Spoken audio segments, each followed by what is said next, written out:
Moving on to other stories now, the Bank of Korea held its rate steady at 1.25% this month, but cut its economic growth outlook for next year by 0.1 percentage points. Shin Se-min sheds light on the reasons for the central bank's decision.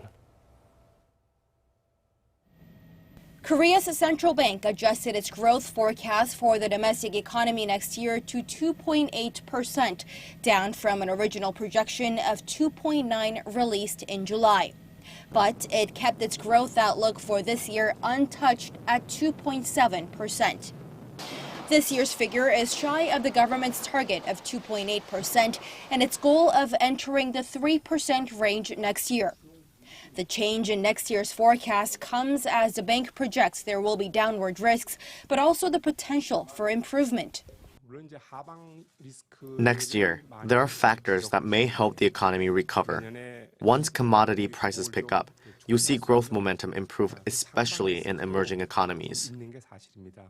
While the BOK governor added that the central bank needs more time to gauge the impact of Samsung Electronics ditching its new Galaxy Note 7 smartphone and the effects of a prolonged strike from Hyundai Motor, he said the recent implementation of an anti-corruption law dubbed the Kim Young-lan Act will not dent the country's growth.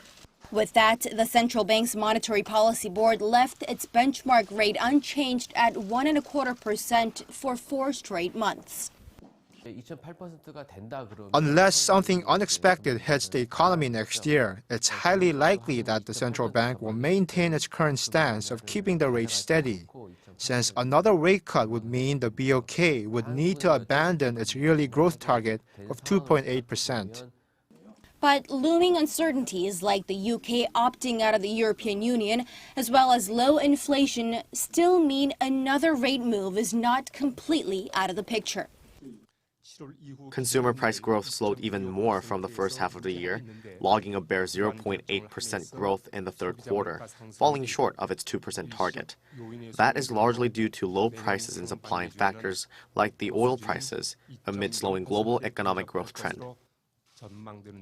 The central bank expects consumer prices to grow 1% this year and 1.9% the following year. The BOK held its second special meeting this year to explain why the central bank has missed its inflation target. There, the governor explained that monetary policy does in fact take some time in influencing the consumer prices.